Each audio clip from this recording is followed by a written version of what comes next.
সালামু আলাইকুম। আমি doctor Naimul Kibria, BHMS Bangladesh homeopathic medical college, DHMS রোকেয়ার ইসলাম হোমিওপ্যাথিক মেডিকেল কলেজ, উচ্চতর প্রশিক্ষণপ্রাপ্ত গর্ভ ও গর্ভবতী মায়ের পরিচর্যা।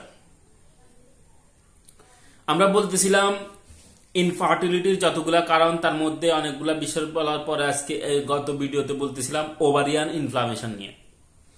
ওভারিয়ান ইনফ্লামেশনের কারণে অনেক সময় ইনফার্টিলিটি তৈরি হইতে পারে। তো ওভারিয়ান ইনফ্লামেশনের যেই মেডিসিনগুলা এই নিয়ে আমাদের একটা ভিডিও হয়েছে গতবার, আজকে আমাদের দ্বিতীয় ভিডিও। এই ভিডিওতে প্রথমে আমরা যে বিষয়টা বলবো যে কেউ নিজেদের মন মতো নিজেরা বুঝে বুঝে ওষুধ প্রয়োগ করার চেষ্টা করবেন না। অবশ্যই একজন ভালো হোমিওপ্যাথি ডাক্তারের পরামর্শ নেবেন, এবং যদি কেউ চায় আমাদের থেকে ওষুধ নিতে পারে, আমাদের অনলাইন অফলাইনে চিকিৎসার ব্যবস্থা আছে।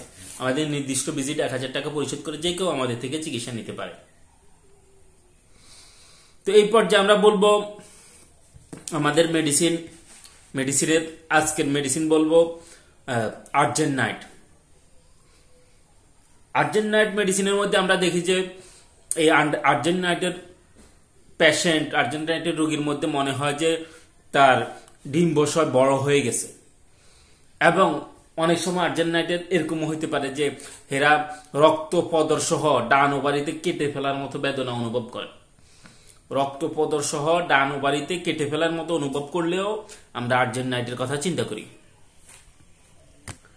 এরপর আমরা বলবো আর্জেন্ট মেট। তো আর্জেন্ট মেটের মধ্যে আমরা যে বিষয়টা দেখি, আর্জেন্ট মেটের মধ্যে হয় বাম ডিম্বকোষে টিউমার। বাম ডিম্বকোষে টিউমার হইলে আমরা আর্জেন্ট মেটের কথা চিন্তা করি। আর্জেন্ট মেটের আরো ব্যাপার দেখি আমরা যে আর্জেন্ট মেট এরা জরায়ু শিথিলতা সহ ডিম্বকোষে বেদনা থাকে। বাম ডিম্বকোষে জরায়ু শিথিলতা সহ বাম ডিম্বকোষে বেদনা থাকে। বাম ডিম্বকোষে বেদনা থাকলে আমরা আর্জেন্ট মেটের কথা চিন্তা করি। এরপরে আমরা আরো দেখি যে বাম ডিম্বকোষে এবং পৃষ্ঠদেশে বেদনা, এই বেদনাটা একবার উপরের দিকে যায় একবার নিচের দিকে যায়, এরকম ব্যাপার হইলেও আমরা আর্জেন্ট মেটের কথা চিন্তা করব। এরপর আমরা বলবো আর্সেনিকা মেলবাম। আর্সেনিকা মেলবামের মধ্যেও আমরা ডান ডিম্বকোষে, আমরা বলছিলাম আর্জেন্ট মেটে বাম, আর্জেন্ট নাইটে ডান, আর আর্সেনিক এলবামেও ডান। আর্সেনিক এলবামে ডান ডিম্বকোষে জ্বালা থাকে, ব্যথা থাকে, এবং কিছু কিছু রোগীতে দেখা যায় যে ডিম্বকোষের ক্রিয়াগ্রস্তদের ঘন ঘন অল্প পরিমাণে পানি পান করার ব্যাপার থাকে। ঘন ঘন অল্প অল্প পানি পান করার আগ্রহ থাকে, আকাঙ্ক্ষা থাকে, এবং এই গরম পানি পান করলে এদের উপশম হয়। এই গরম পানি পান করলে উপশম, ঘন ঘন অল্প অল্প পানি পান, এই ব্যাপারটা দেখলেও আমরা আর্সেনিকা মেলবামের কথা চিন্তা করব।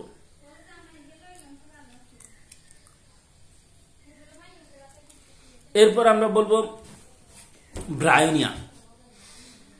ব্রায়োনিয়ার কথা বলতে গেলে আমরা প্রথমে বলি যে সূচ ফুটানো বেদনা, নড়াচড়ায় বৃদ্ধি এবং চুপচাপ থাকলে উপশম হলে আমরা ব্রায়োনিয়ার কথা চিন্তা করব। চুপচাপ থাকলে উপশম এবং সূচ ফুটানো ব্যথা, নড়াচড়ায় বৃদ্ধি, এটা হচ্ছে ব্রায়োনিয়ার মূল বিষয়। এরপর আমরা বলবো ভ্যারাইটা কার্ভের মধ্যে আমরা যে বিষয়টা দেখি, ভ্যারাইটা কার্ভের মধ্যে দেখি ডিম্বাশয়ের বিকলতা এবং বেদনা। ভ্যারাইটা কার্ভের রোগীদের মধ্যে একটা বিকলতার ব্যাপার থাকে। তো যখন ওভারিয়ান ইনফ্লামেশনের মধ্যে দেখবো, তা আমরা দেখবো এদের ডিম্বকোষের বিকলতা দেখা যাবে, অর্থাৎ ডিম্বকোষ যেভাবে কাজ করার কথা এভাবে কাজ করতেছে না, এবং বেদনা থাকবে। তখন আমরা বুঝবো যে এটা ভ্যারাইটা কার্ভের মেডিসিন। এরপর আমরা বলবো যদি কারোর ডিম্বাশয় দপদপানি বেদনা থাকে, চিক মানে ব্যথা হয়, এবং চলাফেরায় মনে হয় যেন যৌনিদ্বার দিয়ে সব বের হয়ে যাবে,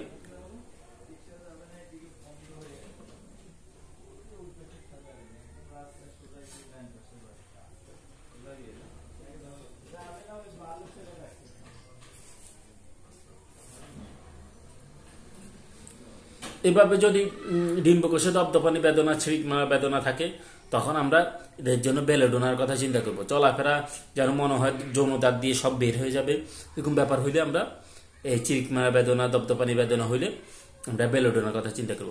আজকের মতো আমরা এখানে বিদায় নিচ্ছি। পরবর্তী ভিডিওতে আমরা বাকি বিষয় নিয়ে আলোচনা করব। আসসালামু আলাইকুম রহমতুল্লাহি ওয়া বারাকাতুহু।